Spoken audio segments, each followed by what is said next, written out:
Olá, boa noite. Então, estamos aqui hoje para conversar com Marcelo Del Débio. E enquanto vocês vão chegando, enquanto o próprio Marcelo Del Débio também vai chegando, eu vou começar falando um pouquinho do Marcelo. Como foi que eu conheci o Marcelo? Então foi assim, fui buscar meu filho, que na época devia ter uns 16 anos, na escola, né, no colégio, e quando eu estava voltando com ele para casa, de repente ele falou assim: nossa, olha lá, é o Del Débio. Eu falei: oi? Quem é Del Débio, né? Ele falou: aquele cara que tá indo ali e tal, e me apontou quem era. E eu olhei e falei assim: sim, mas quem é o Del Débio?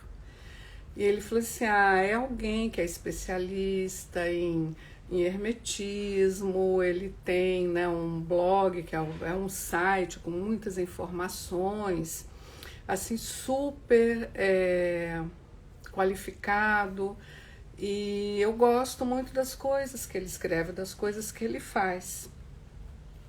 E aí eu fiquei curiosa. E aí tudo bem, era horário do almoço, cheguei em casa, nós almoçamos. E depois do almoço eu falei: me mostra então na internet, né, onde tem essas coisas do Marcelo Del Débio. E aí ele me mostra e eu comecei a ler. E eu comecei assim, né, agora já não tem mais, mas era o Teoria da Conspiração.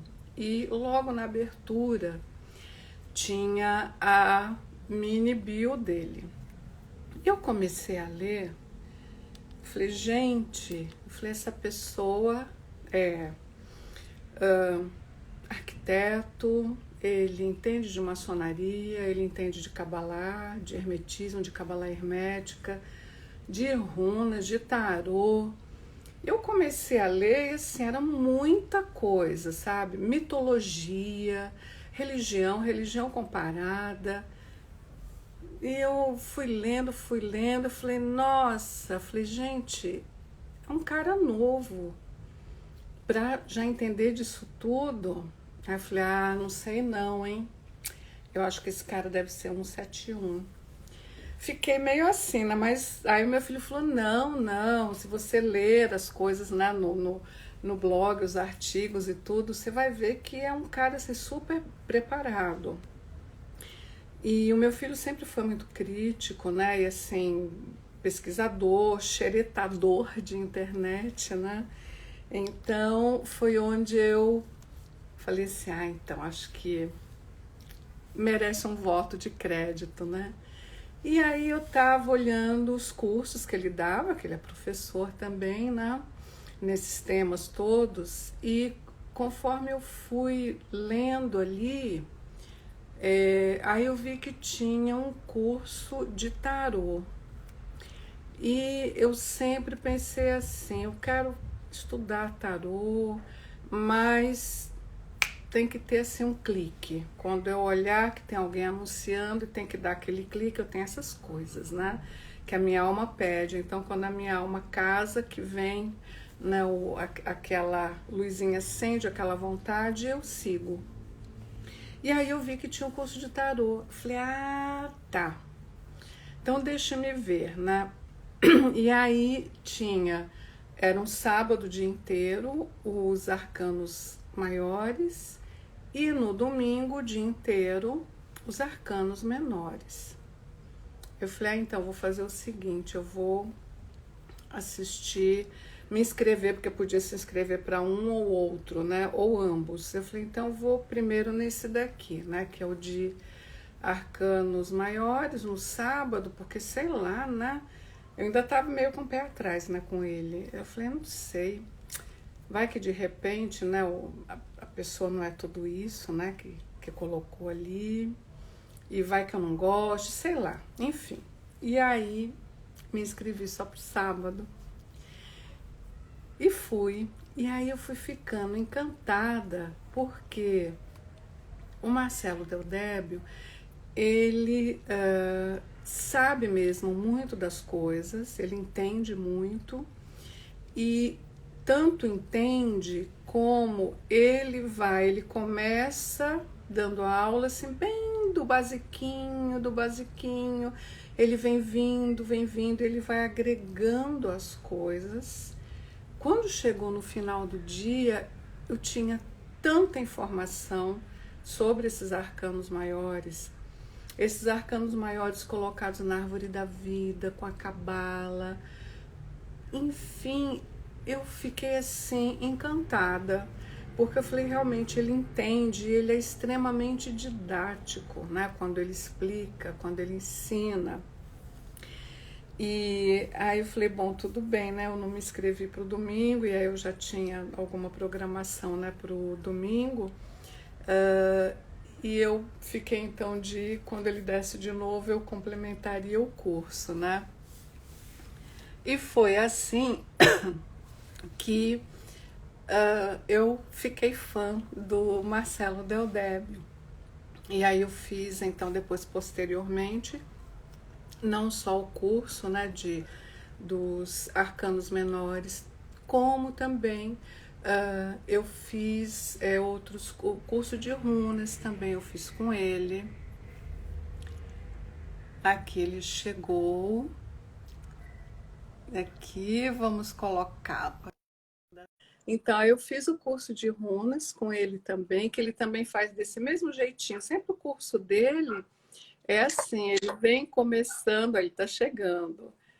E eu tô contando como é que eu te conheci, Del Débio. Então, ele vem assim do básico, começando, do pequenininho. Mesmo que você não entenda de todas as coisas que ele vai falar no curso, ele vai te levando junto, ele vai construindo conhecimento junto com você. Ele é extremamente generoso. E assim, quando termina o curso, claro que você não vai saber tudo que ele sabe, mas tudo aquilo que ele se propôs ensinar e mais um pouco, com certeza você aprende. Fiz com ele também um curso que foi da Árvore da Morte, né? Das cascas da Árvore da Vida, que foi assim, extremamente enriquecedor para o meu conhecimento, e são pouquíssimas pessoas, para falar a verdade, eu só conheço ele, tá? Que dá esse curso assim, com a seriedade que ele dá. Enfim, ele chegou, e aí eu vou deixar que ele fale um pouquinho. Marcelo Del Débio, prazer em receber você. Tudo bem? Tudo bom, Elizabeth? Tudo belezinha? Vocês estão me escutando direitinho? Estou Tá. te escutando, te vendo, e acho que a galera também, né? Pode. Também, tá. Desculpa que eu acho que esse é meu primeiro ou segundo live de Instagram, eu não tenho muita ideia de como é que funciona. Ele Ah, não consegue ligar no laptop, é só no celular. Aí eu apanhei muito. Eu sou tipo o tiozinho ruim de não acredito. tecnologias novas. Então, mas tem que correr atrás, né, Marcelo? Eu tive que correr atrás também com essa história da pandemia. Então, já tinha os atendimentos online, mas tive que correr atrás dos outros atendimentos também, né? Porque a gente tem que se adaptar, né? Então, é meio assim. Mas hoje quem fala é você. Então, eu já contei como é que eu te conheci, um pouco da tua biografia. Se você quiser falar um pouquinho mais sobre você, como é que foi o teu percurso até hoje. Aí nem falei do teu jogo, dos livros, enfim, mas a gente vai ter tempo suficiente, porque também já vamos avisar o pessoal que com 1 hora corta aqui. Então, um pouquinho antes de dar 1 hora, eu encerro, e aí eu abro em seguida para a gente continuar a conversa, né? Eu acho que assim, até final de julho a gente termina. Vamos lá. Não, maravilha. Deixa eu ver. O livro que ela estava falando é esse daqui, que é o que o pessoal. Não sei se eu consigo. Super É um completo. livro de cabala Super completa. Eu tenho, mas está lá no meu hermética. consultório. Tem esse, tem enciclopédia também, mas ficaram lá no meu consultório. Não tem aqui em Mas casa. acho que você fez o curso tipo, faz muito tempo, assim, muito antes desse livro, né? Ele já era bem de depois.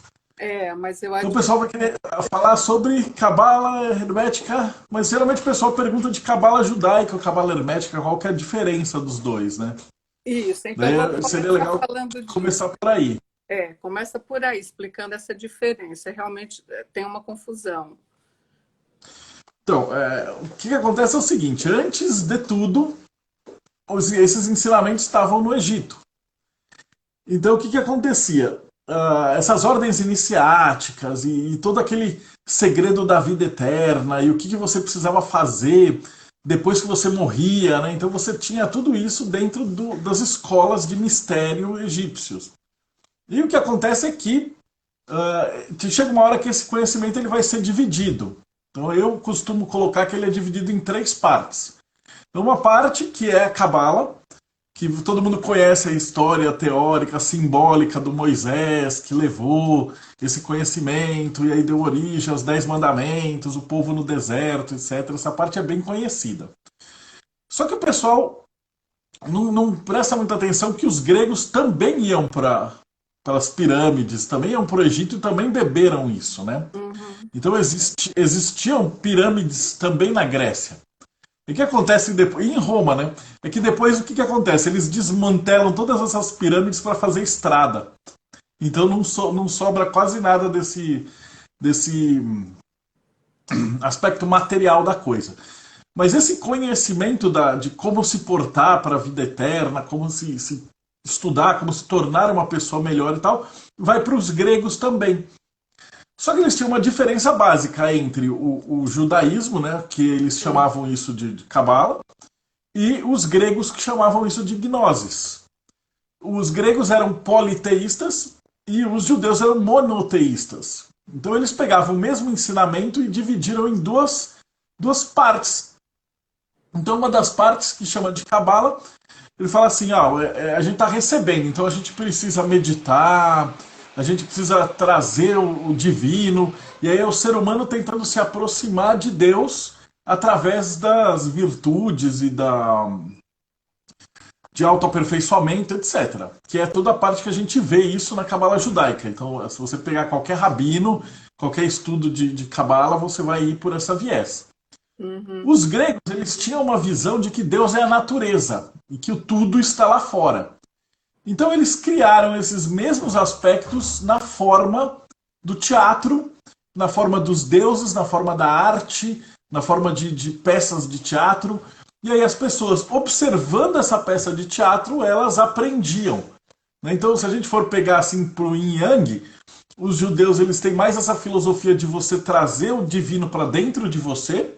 Sim. E os gregos tinham essa pegada de você olhar o divino que está fora de você. Então, no corpos herméticos, a gente tem lá tudo que está em cima, semelhante ao que está embaixo, tudo que está dentro, semelhante ao que está fora. E aí essa gnosis, ela vai ser aquela tataravô da Cabala hermética. Né? Então eles pegam essa ideia, a mesma tema, como é que eu faço para me tornar uma pessoa melhor? Vamos olhar o que os heróis fizeram. Então o Hércules tem toda ali a historinha dele, Aquiles, Perseu. Então, cada história conta um ponto de vista, um problema, né? Um minotauro, uma hidra, etc. E um herói que vai ter, por meio dessas virtudes, ele vai conseguir resolver esse problema. Uhum. Então você observando o que o herói faz diante do monstro, você aplica essa virtude na sua vida cotidiana. E aí você resolve esse problema. E na Cabala judaica você fala assim, a gente tem um problema, é uma coisa mais abstrata, né? Ele não vem revestido aí como um monstro, um minotauro, etc. E aí você tem o que o rabino fez, o que você deve se portar, como é que você deve se comportar diante dessa situação. Então, basicamente, os dois métodos são muito parecidos, né? Uhum. A diferença é que no método judaico você não tem essa ideia de você ter figuras, ensaios e alegorias e mitologias. Você tem lá o ensinamento, a meditação, né, a humildade, e você recebe esses aspectos para se tornar mais próximo do divino. E enquanto isso, na mitologia grega, você pode usar esses arquétipos e eles vão se modificando com o tempo.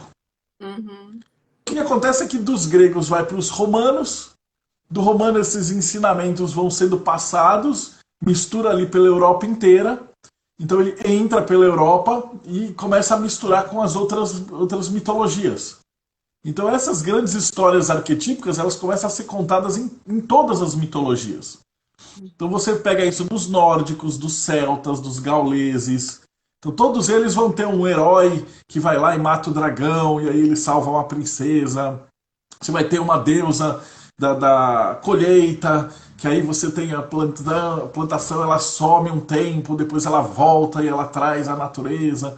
E todos esses aspectos que estão dentro da gente vão sendo contados na mitologia.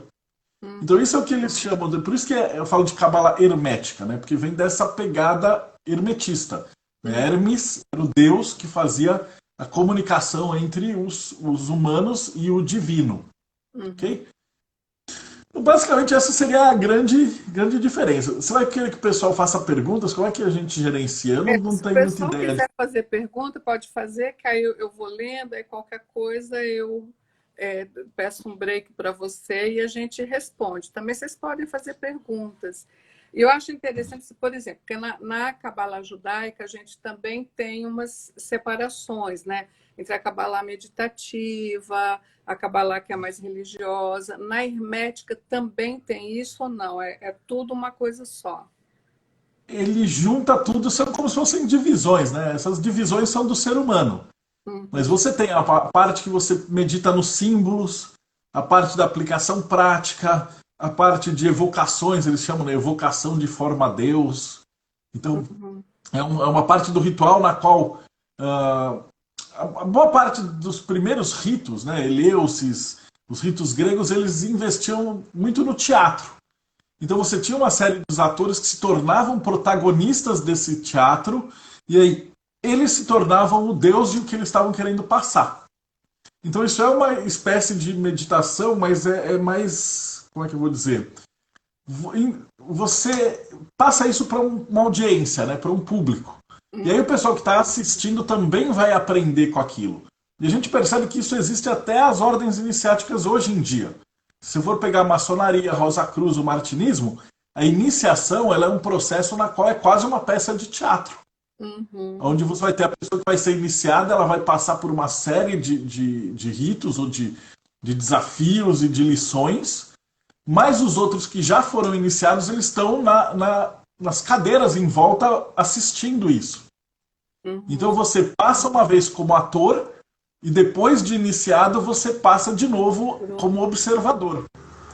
Então ele pega muito dessa parte, essa é a primeira que você falou. A gente tem a astrologia, que tem a cabalista e tem a hermética. Uhum. A gente tem o tarô, que na cabala judaica não tem, É, mas na cabala hermética a gente tem isso junto. Por quê? Principalmente porque na cabala judaica você não pode pôr símbolo.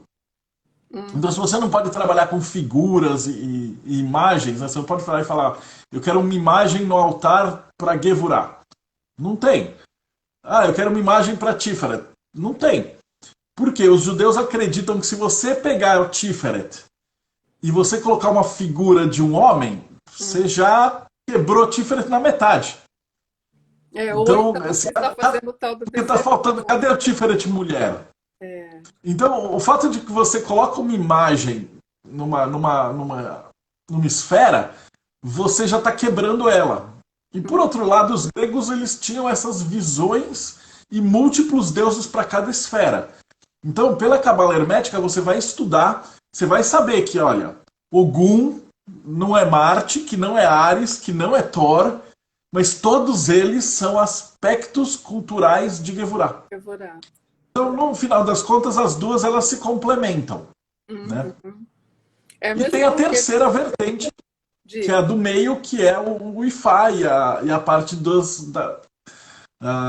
estudos africanos, que eles enxergam esse mundo, esse universo, como partes da natureza, que eles chamam de orixá. Uhum. Então você vai ter, isso aí vai dar origem muito mais para frente a candomblé, a umbanda, ao voodoo, santeria, a hoodoo e todas essas religiões afro, na Uhum. qual você também vai ter incorporação, também vai ter essa forma de passar o conhecimento, também vai ter as mesmas coisas. Só não tem a astrologia. Mas eles vão ter todos os ensinamentos do mesmo estilo, né? Que aí eu E, fico bom, pensando no seguinte, Marcelo. Por exemplo, né, que eu também sou consteladora, eu fico pensando nisso assim, parece que a constelação é algo que veio assim como uma incorporação para os nossos dias, né? Porque a gente tem também isso, tanto você falando do rito maçônico que eu estava vendo, você tem tanto a pessoa que vai constelar, que é como se ela estivesse vendo as coisas e passando por aquele ritual, e quem constela ou já constelou, que fica nesse espaço de eu já passei por isso, eu conheço, eu sei. E no fundo é uma incorporação consciente, né, que a gente tem. Porque você está representando como quando você fala também lá no teatro grego lá atrás, né, que você falou assim, eles traziam o Deus ali também, né, os deuses que eles estivessem representando. Então, é como se a coisa vai se adaptando, como era a astrologia clássica, que ia até Saturno, e aí depois que a gente conseguiu avistar os outros, vem vindo, vem vindo. Então, tudo evolui, né? Eu acho muito interessante isso, tudo evoluir e agora ser tudo tão aberto. Essas escolas iniciáticas tão abertas, que é tipo assim, olha, vem que a gente junta tudo que vai chegar no mesmo lugar, tá tudo certo. E agora a gente tem a vantagem de poder estudar as duas ao mesmo tempo. Que antigamente era era praticamente impossível. As ordens iniciáticas que lidavam com a cabala e com a cabala hermética, elas eram fechadas até a década de 50. Até a década de 40, 50, uma pessoa normal, assim, sei lá, uma pessoa da rua, profano, ele não ia ter a menor chance de ter acesso a isso. Então, com a internet, com tudo isso, agora hoje o problema ele inverteu. Né? Então, antigamente a gente não tinha ninguém que ensinasse, então você precisava de um professor, alguém para te guiar nesse labirinto. Aí hoje inverteu, hoje você tem 1 milhão de pessoas que falam um monte de baboseira pela internet, e a dificuldade maior é falar assim, não, como é que a gente pega o cara e não deixa ele ficar indo pelas terra plana, antivacina, essas loucuras que a gente chama de esquizoterismo. Então, hoje em dia, o trabalho do mestre é ao contrário, é tipo filtrar, falar, cara, ó, isso aqui é loucura, isso aqui, e dar mais ou menos uma guia para o cara não se perder no meio do pântano, né? Porque tem um monte de picareta em todas as áreas, né? E ainda mais nessa área, na área esotérica, tem muito mais, acho que dá muito mais margem a isso, né? É uma loucura. Agora, me conta um pouco, assim, como é que foi que nasceu esse projeto, por exemplo, da enciclopédia de mitologia, que ela, assim, é super, hiper, mega, blaster completa. Como é que surgiu? A enciclopédia é de antes desse aqui. Deixa eu ver se eu tenho... A que eu tenho é a de... Eu não sei onde é que ela...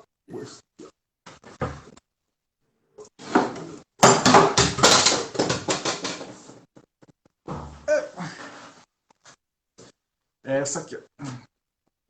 Uhum. Então, deixa eu ver. Mas essa aqui já é a 5ª edição. Então, quando ela começou, tipo, 20 anos atrás,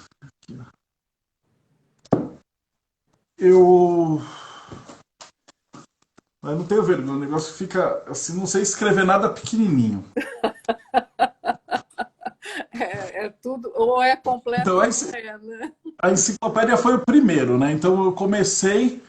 Na verdade, isso foi começado em 89. Não tem que fazer as contas aí. Quando eu estava na Inglaterra, eu tive contato com todos esses deuses, essa estrutura. Quando eu vim para o Brasil, eu falei assim, poxa, a gente não tem uma enciclopédia que seja assim didática do jeito que eles tinham lá na Europa e falasse de todos os deuses, de tudo, né? Então eu trouxe comigo um container de livro e eu comecei a organizar cada um dos deuses e traduzir, digitar. Isso numa época que nem existia internet, então era um trabalho de formiguinha, de caçar esses deuses em livros de contos, fazer a tradução, fazer uma organização, um cadastro e catalogar isso. E fui juntando, né? Então esse trabalho ele levou mais ou menos uns 10 anos. Por quê? Porque enquanto isso eu ia fazendo minhas outras coisas. Eu fui me formar em arquiteto e nesse meio tempo eu trabalhava com um negócio chamado RPG, que é muito próximo de constelação. RPG é um jogo para criança que hoje em dia o pessoal joga tudo no videogame, mas antigamente eles jogavam isso na mesa. No E tabuleiro. aí você criava histórias a partir desses personagens. E eu criei um cenário onde você tinha anjos, demônios, deuses, heróis gregos, etc. Então, enquanto eu ia trabalhando na enciclopédia, eu ia fazendo esses livros para criança. E na Bienal de 2004 eu conheci o Wagner Veneziani Costa, que era o fundador da Madras, né? Ele já faleceu. Uhum. E ele chamou para falar assim: pô, você gosta disso daí e tal? A gente tem uma loja maçônica para te iniciar que você vai pirar. Uhum. E aí, dentro da loja maçônica da Madras, eu conheci todos os escritores da Madras, que era um grupo de maçons, né, que inclui aí o Saraceni, o Comino, o Sérgio Paca, assim, muitas pessoas que trabalham e escrevem os livros. Eu imagino que teu público que está assistindo conhece bem os livros da Madras. Uhum. E Sim. essa galera se juntava para debater assuntos esotéricos e herméticos. Então foi um período da minha vida que assim, a gente avançou muito nesses estudos. E eu comecei a fazer aquele blog, que era o Teoria da Conspiração na época. Era uma época que nem existia blogs, assim, foi um dos primeiros que surgiu dentro do sedentário. E esse processo continuou. Então a gente fez a enciclopédia, foi fazendo. No ano de 2016, que é o Cabala Hermética, a gente fez a editora ela acabou rompendo com essa ideia do mercado editorial. Porque eu cheguei com a ideia do livro e eu apresentei, eu bati na porta de umas 15 editoras diferentes e falei: olha, meu projeto é esse aqui, ó, é desse tamanho, é colorido, tem isso aqui, blá blá blá. E eles riram da minha cara. Eles falaram assim: mano, não vai ter nunca que vai conseguir fazer um livro desse tamanho, vender. Ele vai custar, sei lá, R$ 600 numa FINAC da vida, numa Saraiva, e não tem público e etc. E aí eu rompi com esse método e a gente foi para o financiamento coletivo. Uhum. E aí os meus alunos e a galera que estudava e o pessoal do blog que financiou o livro. E aí a gente conseguiu, ele foi o recorde de arrecadação do Catarse no ano, e a gente fez aí o livro do jeitinho que eu queria.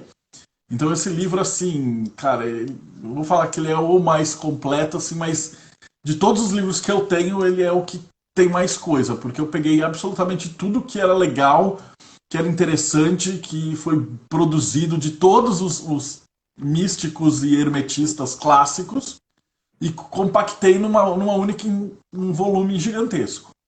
É E mesmo, e aí, assim, de uma qualidade, né? Porque o papel, tudo isso, você faz questão de fazer uma coisa super bem feita, né? De qualidade mesmo. para durar para sempre. A ideia é que era para ser um volume que o cara ia ter para o resto da vida mesmo. Uhum. E aí, o ano retrasado, a gente fez. 2018. A gente fez a enciclopédia, que ela já estava acabada, estava na quarta edição, esgotou e a gente ia fazer a quinta edição. E até então ela era preto e branco e tal, porque é caríssimo de fazer esses livros, né? E por financiamento coletivo a gente conseguiu fazer ela também do jeito que eu queria, inteirinha, colorida, tem quase 9.000 verbetes. E foi engraçado que, na verdade, ela é o recorde, né? Tanto que a gente foi procurado pelo Guinness. Ah, E é? aí eles falaram: o livro de. Eles me mandaram a proposta deles, né? E Uhum. aí que eu descobri que o livro dos recordes, na verdade, eles são uma agência de marketing. Olha, E que para você ter o seu livro no livro dos recordes custa US$ 15.000. Aí ah, eu falei: mano, vocês estão loucos, US$ 15.000 não vai dar. Então foi o dia em que eu fiquei um recordista, mas não peguei o prêmio porque não tem a menor condição, né? Mas é bom saber que essa enciclopédia ela é o maior trabalho em língua portuguesa de mitologias, né? Só é, não vai ter o certificado. Se eu não, ficar milionário, aí talvez a gente não, brinca disso esse aí. super vale a pena, porque é muito completo mesmo. Aliás, assim, as coisas que você faz, né, Marcelo, eu acho que esses são muito completas, é um trabalho muito sério. É tanto que assim, quando você solta lá no Catarse, né, lá no financiamento, rapidamente já bate logo a meta, né, a meta que você estipula, né? E vai. E aí é legal porque, assim, a cada patamar atingido, além da meta, a gente ganha também, né, vários brindes e tudo. São coisas muito legais, né? Então, assim, eu super recomendo as coisas que ele faz. Mesmo assim, o que ele ainda nem pensou fazer, eu estou recomendando, porque eu sei que vai ser legal, entendeu? Podem. A Teve última tarô também, né, Marcelo? tem o de tarô também. O de tarô acabou agora. Agora a gente com a pandemia está atrasado, porque o papel vinha da China, então ele ficou parado por atrasou mais de um mês até eles liberarem os barcos, etc. Agora que chegou o papel, então agora que vai começar a imprimir, então a gente está um mês atrasado. Aí eu Então, vou te geralmente a contar uma gente. história do teu tarô, que também não está aqui, está no consultório. Eu trouxe pouquíssimas coisas aqui para casa, para os atendimentos em casa. O E tarô é esse aqui. esse aí. Então, vocês estão vendo que aí tem as Sefirote, da árvore da vida, né? Então, aí tem uma coisa assim, que eu amo tarô, eu tenho, claro que não chega, acho que nem a, sei lá, um quarto ou um quinto da tua coleção, mas para quem não joga tarô, eu tô, acho que já nos 40 e poucos decks aqui em Deixa eu casa. pegar. Pega lá enquanto eu vou contando. Então, aí chegou uma amiga para mim, ela falou assim: Olha, você joga tarô? Eu falei: Não, não jogo tarô assim, para os outros não, só para mim e tal. E ela falou: Não, porque eu tenho um job aí, mas eu não vou poder comparecer, você não quer me substituir? Eu falei: Cara, com tarô, sabe, eu tenho medo mesmo, eu não me sinto segura, né? Mas tudo bem, eu sei que eu encarei a parada, conversei com ela, tudo, falei: Tá bom, eu vou. E aí eu falei assim, tá, e qual tarô que eu vou levar? Aí eu falei assim, vou levar o tarô, né, o HKT do Marcelo Daldébio, por quê? Como eu entendo bem da parte da Cabala e tudo, né, da Sefirot e tudo, da Árvore da Vida, eu falei, o que aparecer ali eu vou falando, né? E assim, foi a primeira e única vez que eu fiz um atendimento assim para uma galera que era inauguração de uma boutique lá na Vila Madalena. Aí as pessoas vinham, né, para se consultar, e eu abri aquilo e eu fui falando, Marcelo, que eu tinha o que vinha em cima do teu tarô. E eu percebia que a criaturinha ali na minha frente começava assim, aí assim, falava, como é que você consegue falar isso tudo? Eu falei, então, nem eu sei, mas tudo bem, tá tudo certo. Então, foi a primeira e única vez na vida que eu fiz assim, profissionalmente atendendo, foi com esse tarô aí. Esse primeiro tarô já tem, putz, já tem 8 anos. Eu fiz ele com o Grola, que aliás seria excelente você chamar ele para vir bater um papo sobre tarô, que ele manja É, muito, muito. tá bom, eu Mas o chamo. problema é que a gente não sabia desenhar. O Grola é designer gráfico. E ele, para estudar, ele desenhava. Uhum. Então ele pegava aqueles rabiscos que eu faço na lousa, quando a gente dá o curso, e aí ele transformava numa obra de arte, que são aqueles posters, né? É, Que a gente acaba transformando nos livros e tal. E aí a gente falou, pô, vamos fazer um tarô para estudar o tarô. Então no tarô, ao invés de ter os desenhos, que a gente não sabe desenhar, mas a gente sabe a árvore da vida e as proporções. Né? Então, o que a gente faz?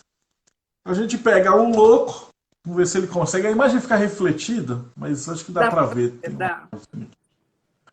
Então a gente coloca a parte que é da árvore, a cor dentro do lamen, Uhum. os planetas, a runa, os, o nome, em hebraico, os dados, o número, todos os dados que você precisa para estudar o tarô.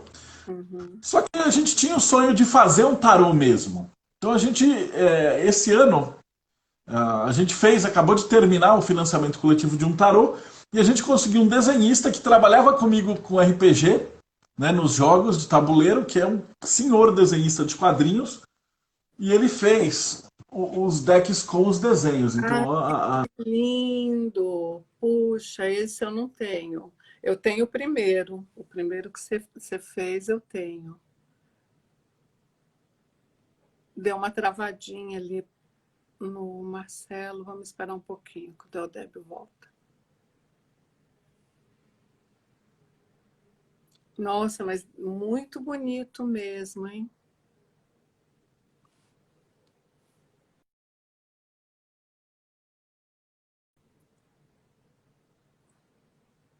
Acho que ele caiu, vamos esperar um pouco, que a gente aguarda ele voltar.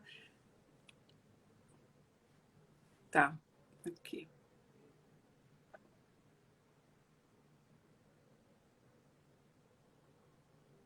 Já está voltando.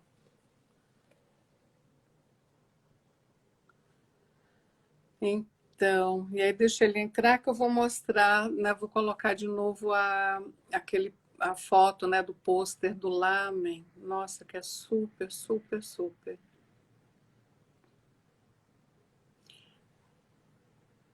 Dá para saber até o anjo do horário. Sim, dá sim, eu sei. É super completo esse Lamen. Oi, não está conseguindo entrar? Peraí, deixa. Está conectando. Está entrando, entrou. Vamos ver. Peraí, tá filmando a minha parede. Tudo bem. Tá. Ai, chegou. Então, é que eu tava mostrando a. O Malone está perguntando, dá para jogar tarô com dados? Dá. Se você tiver 3 dados, 2 de uma cor e 1 de uma outra cor, você consegue jogar o tarô com esses 3 dados. Ah, então.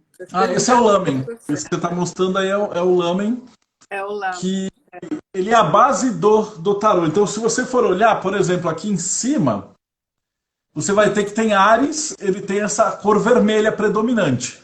É, vamos ver se Aí daqui. os 3 de fogo, né? O Áries é vermelho, o Leão é amarelo e o Sagitário é azul. E aí os intermediários dele, né? O de ar vai ser laranja, verde e roxo, que é a mistura. E aí os entre os dois vão ter lá um laranja avermelhado, um laranja amarelado, etc. E quando a gente vai estudar os arcanos menores, eles têm essas cores. Então, ó, o 2 de bastões, ele tem a cor vermelha de Áries. Uhum, Que a correspondência dele é a face de Marte de Áries. uhum, Então a gente consegue pegar por essa correspondência de arcanos menores com as cores, com a astrologia, o Grola desenvolveu toda uma paleta de cores que aí o tarô ele fica muito mais fácil de conversar. Então quando você coloca um maiores e um menores do lado, ele, pela cor você já consegue entender a historinha. A gente fez o desenho também, levando a perspectiva em consideração. Então é como se aquele parzinho de um arcano maior e um menor, ele te conta uma história direto. Então uhum. isso é um negócio que não tem em nenhum outro tarô, ele só tem nesse aqui porque a gente fez com essa paleta de cores. Então foi Nossa, super uma, assim, eu legal. achei que foi um trabalho muito bacana. E E o esse livro daí ficou já outro acabou o monstro, né? financiamento. Esse já acabou o financiamento, mas dá para comprar, né? Ele vai dar para comprar, mas a partir de setembro, porque primeiro a gente vai entregar os livros do pessoal que apoiou. Claro. Então o pessoal agora vai estar pagando os fretes, etc. E a gente vai despachar os livros. E aí a hora que terminar, o que sobrar do estoque a gente vende normalmente, né, na loja da editora. Você não vai achar nenhum dos meus livros em livraria, porque o preço que a gente vende na editora é o preço que a gente venderia para a livraria. Uhum. Então não tem como, né? Eles sempre pedem 50% de desconto, 40% de desconto, e não tem. O preço que a gente já faz no financiamento já é o preço mais barato possível mesmo. A ideia foi que, mesmo um livro dessa qualidade, ele não ficasse caro. Então, Uhum. por exemplo, um livro de 700 páginas, inteirinho, colorido, em papel couché, fotográfico, capa dura, etc. Se você olhar o pessoal que está acostumado a comprar livro de arte da Taschen, esses livros custam 500, 600 reais. E a Sim. gente conseguiu fazer ele por 250, que era É. o preço sim, mínimo para a distribuidora. Então a editora ela ganha a mesma coisa, porque Uhum. ela venderia para uma distribuidora que distribuiria isso. Uhum. E no final das contas foi um ganha-ganha. Então o público acaba ganhando, porque eles compram pela metade do preço um livro Uhum. dessa qualidade. A editora ganha porque ela consegue atingir mais pessoas. A Uhum. gente consegue fazer um livro com uma qualidade muito maior, cobrando menos. E dá tudo certo. O único problema é que é assim, né? Você só consegue comprar direto na editora. Não tem assim, você vai numa Fnac, numa Saraiva e tá lá na prateleira. Mas eu nem considerei isso uma perda muito, porque geralmente as editoras pegavam os livros consignados. E aí depois ficava lá, e às vezes o livro rasgava, e aí não vendia, eles não devolviam, não pagavam. E agora você vê que a Saraiva, os caras quebraram tudo, estão devendo absurdos para as editoras. Então, no É, final das contas, a gente fez um ganha-ganha-ganha direto. Então, todo mundo legal. saiu vencendo. Qual E esse aqui editora? vai estar. Vânia Acredito que mais Oliveira? um mês ele está pronto. Os, Tá, então os ela está decks já estão perguntando. prontos. Tem alguém perguntando aqui, a Vânia, qual é a editora, ou seja, como é que consegue? A editora é a Diamond e tal, mas aí É dá. diamondeditora.com.br. Uhum. Lá encontra tudo. Aí você pode comprar todos os livros, assim, super recomendo mesmo, viu? Que mais que eu te perguntar? Bom, aí no Lamen também a gente vê uma coisa que eu queria que você falasse, porque eu acho assim uma super abertura para análise astrológica, que são os signos intermediários, os signos de transição, né? Que Uhum. aí essa galera, né, mais quadradinha e tal, torce o nariz e aí perde uma excelente oportunidade de aprender, de expandir conhecimento. Fala um pouquinho disso. O pessoal fica com ciricutico, mas é porque eles estão acostumados com 12 signos. É. E na Cabala Judaica a gente trabalha com 72 signos, né? É que aqui o pessoal, por causa da Bônica Bonfiglio, acabou conhecendo isso como anjo cabalístico.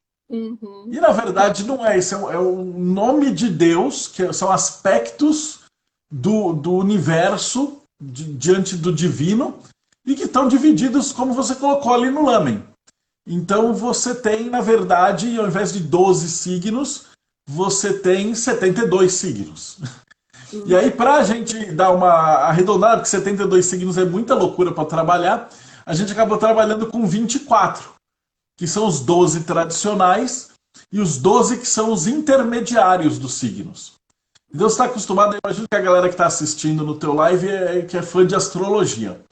Então pensa, por exemplo, aquela pessoa que ela tem um planeta que está bem ali perto da cúspide, então ela está entre, sei lá, Áries e Touro, bem coladinho. E aí a pessoa, às vezes, ela olha o horóscopo, ela vê um texto assim, ela fala, pô, mas eu não me identifico tanto com Áries ou tanto com Touro.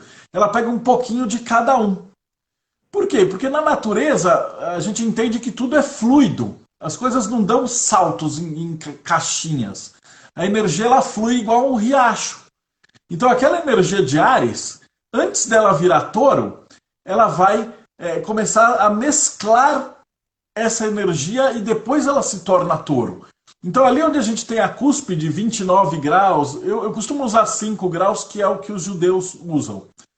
Então você tem ali os últimos 5 graus do signo anterior e os primeiros 5 graus do signo posterior, eles formam ali essa energia que é chamado de signo intermediário. Uhum. Que seria o quê? Ela teria a qualidade dos dois signos. Então, por exemplo, Áries e Touro, o que o ariano ele tem essa qualidade?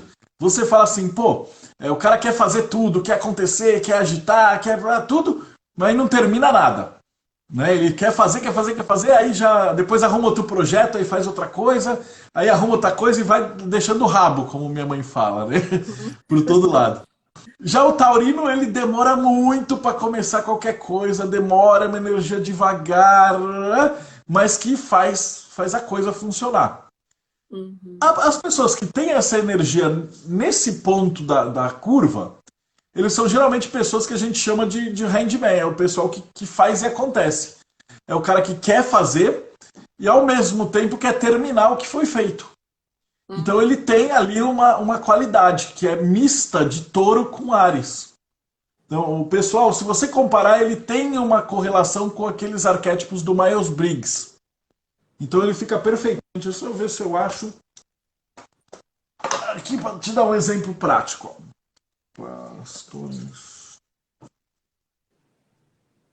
Então se a gente pegar, por exemplo, o cavaleiro, ó, que é o príncipe, né, ele fala que é o cara que artificial, o cara que coloca a mão na massa para fazer as coisas.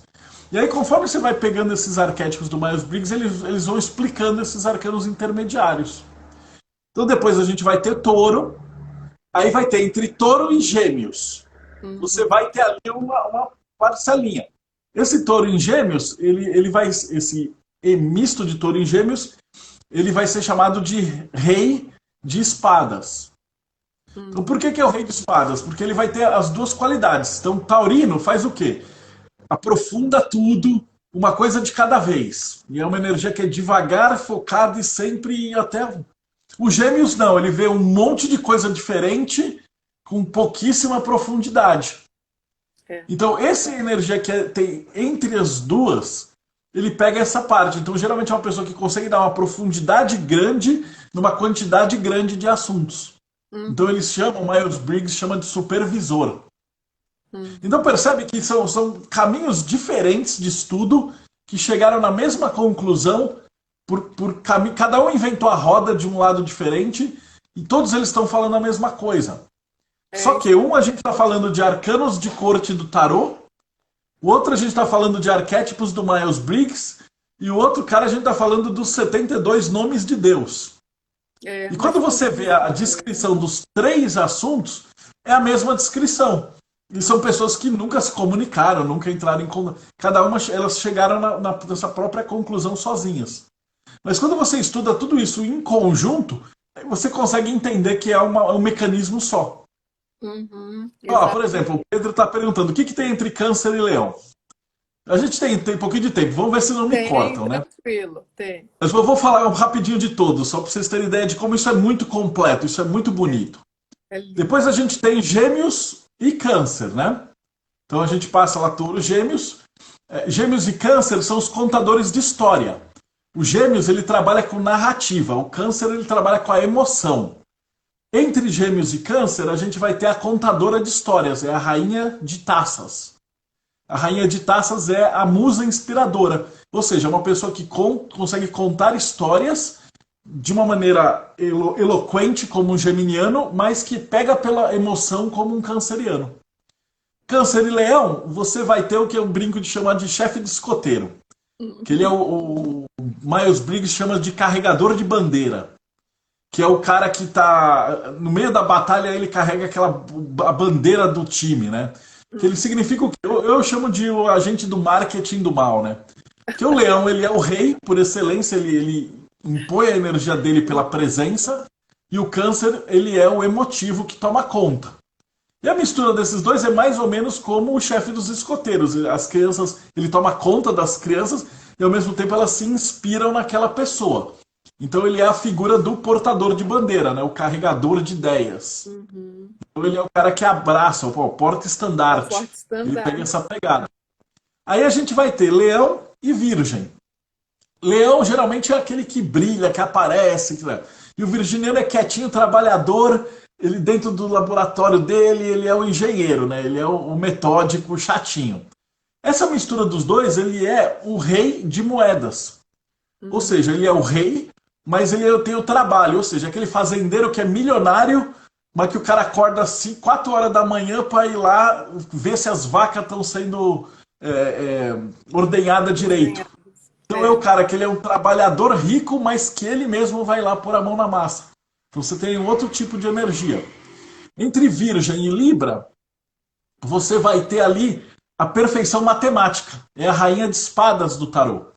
Na rainha de espadas do tarô, ela é retratada sentada. O Crowley retrata ela com uma espada numa mão e uma cabeça decepada na outra. Uhum. Então o que ele vai ter ali? É a ausência da emoção que se fala na rainha de espadas. Mas o que seria?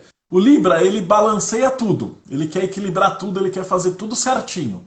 O virginiano não, o virginiano é um robô, não tem conversa. A mistura dessas duas energias é uma pessoa que é justa, mas preto e branco. Então, para essa pessoa que tem o planeta nessa cúspide ali, para ela, cara, como eu costumo brincar no curso, 4,85 não é 5 se eu estar de recuperação. Então ele vai julgar no perfeccionismo isso daí. Aí a gente vai continuar, né? Tem Libra e Escorpião, que são os que cuidam do outro. Então o Escorpião toma conta da emoção do outro, das coisas do outro e tudo do outro, e o Libriano entende o outro. E aí a gente vai ter aí o Cavaleiro de Taças, que no tarô ele é o cavaleiro que carrega o Santo Graal. E Hum, pra gente dos signos intermediários, ele é a pessoa que consegue entender o outro, ele é o professor pelo Myers-Briggs. Então ele hum, é o tutor, ele é o cara que consegue entender o pupilo e fornecer aquilo que ele tem a consciência de que a outra pessoa precisa. Então uhum. percebe, a gente pega todas as coincidências, entre aspas, de três processos diferentes. E Ares e Touro ele já falou, tá? E depois, se você assistir de novo É, na TV, que vai ficar lá disponível, fica você pega gravado, desde o né? começo. Fica gravado. Depois eu vou colocar no meu canal do YouTube também. Ah, tá joia. Aí a gente tá onde? A gente tem escorpião. Entre Agora, escorpião Escorpião e e Sagitário. sagitário é o mago, né? Ele é o herói que ele mergulha na profundeza de escorpião e aí ele sai e encontra uma regra, uma solução, né? Como sagitariano. Então isso aí também tem lá, ele é o rei de bastões. E depois a gente continua avançando um pouquinho. Entre Sagitário e Capricórnio, a gente vai ter o arquétipo do professor de times, né? Uhum, O maître, o chefe de um hotel. Então, o Capricórnio ele é altamente militar, certinho, tá? E o Sagitário ele enxerga as coisas ao redor e cria regras, né? E uhum, a combinação desses dois é aquela energia de técnico de time de futebol, de basquete. Então ele tem que coordenar o time dele como uma unidade militar e a tática dele observando a coisa ao redor. Então isso no Myers-Briggs também ali tem uma definição. Eu não lembro, eu tô com a versão mais antiga do tarô e ele tinha, né? O Grau colocou, né? Os INTFJ, todos esses é, simbolismos. Mas se você for estudando os métodos, você vai ver essa pegada. Aí a gente tem o Capricórnio e Aquário, que são os dois signos que parecem mais conflitantes, né? Um é todo certinho e o outro é todo doido. Mas essa é uma energia de quebrar regra, quebrar paradigmas. Não são os hackers de computador, os guerreiros e tal. O Myers-Briggs chama de marechal, né, na uhum, tipologia dele. Que é o quê? É o soldado que consegue observar toda a regra do campo de batalha e aí ele quebra a regra. Né, uhum. e consegue fazer uma coisa diferente. No curso eu uso até o William Wallace de exemplo. Né, que você assiste o filme dele, ele faz todo um paranauê e ele tá sempre quebrando a regra da batalha e ganhando depois. Ganhando. Aí a gente tem o Rei de Taças, que é Aquário e Peixes, que é o grande Messias, ele é uma mistura dos dois. Ele pega os aspectos de união, de Aquário, de grupo, de pessoas e tal ao redor, e os aspectos de Peixes, de ser um Messias e tomar conta e ser um guru. Então é esse aspecto meio de guru. E depois, completando o círculo, Peixes com Ares, que é o chefe samurai, né, o conselheiro, né, Uhum. o cérebro mestre, se eu não me engano, como o Miles Briggs fala. E aí ele tem essa conexão. Achei que alguém perguntou, não existe Ares e Câncer. Não, não tem. Não, é um É Ares e Touro, Peixe e Ares, exatamente. porque segue a roda dos Aí ele oito. dá a voltinha, então, são 12 signos intermediários. E aí você consegue entender eles pela definição. Você consegue pôr aquela imagem de novo que tinha os seis coisas? Que aí eu consigo Esse explicar um aqui, pouquinho. Isso. Olha lá, tá vendo? Que você consegue ver as duas cartinhas nas pontas. Então, teoricamente, o aspecto ariano forte, se você quiser, existe um arredondamento que o pessoal da astrologia tradicional usa, que é o decanato, que é mais ou menos a mesma coisa, é mais. mas é um arredondamento mais primitivo, vamos dizer assim. Uhum. É engraçado, porque você vê que os judeus tinham isso separado em 72 nomes desde sempre. Mas É, eles não usavam do jeito que o ocidental usa como signos, né? Como essa parte de Ares. Então, na uhum. verdade, é mais ou menos como se fossem três decanatos, mas eles estão divididos aí na metade. Então, a metade do último decanato, ela pega a metade do próximo decanato. Decanal. E a metade ali do primeiro decanato pega a metade do último decanato. E aí É você por tem os dois isso, do meio, que é o decanato do meio, que é um signo puro, e isso. ali ele ainda teria mais duas sutilezas, que seriam esses intermediários. Então teria um cavaleiro de moedas ariano e um cavaleiro de moedas taurino. Taurina. Mas É. aí a coisa fica muito doida. O pessoal não consegue trabalhar nem com 12 signos, eles ficam maluquinhos se você Pois passar é. isso aí. Então Aí eu teve considero que já é um alguém. estudo. alguém comentou aí que tem assim, vários planetas, né, nessa zona, né, de intermediária. E isso eu vejo também, quer dizer, é planeta tanto para quem entende astrologia, mas a gente não vai entrar muito nisso, que não é muito técnico, mas planeta em final de casa, planeta em final de signo, se aplica essa regra do mesmo jeito. Para quem entende de astrologia e está ouvindo e vendo a gente, façam essa análise, porque dá super certo. Sabe? Cúspide, por exemplo, ascendente no finalzinho do signo de Câncer, essa pessoa vai ter a forma de iniciar as coisas na vida dela, vai ter Câncer, mas vai ter também já do seguinte, que é Leão. Então, essa regra vale para todo finalzinho de signo, tá? Para tudo que você E vale coloca. para todos os planetas também. Para Então todo. você pode ter Mercúrio em Cavaleiro de Moedas. Olha que doido. O pessoal está me cobrando. O próximo livro vai ser de astrologia, mas vai ser outro monstro desse tamanho também, porque Vai, se não for mais. vai Eu dar. vou fazer o seguinte, Marcelo, eu vou encerrar para poder já seguir lá ficar disponível no IGTV e eu abro outro em seguida para a gente continuar, que tem muito assunto, tá? Tá bom. Combinado? Então, galera, ó, vou encerrar aqui, mas vocês acompanhem que daqui a pouco eu abro outra. Beijo, Camila.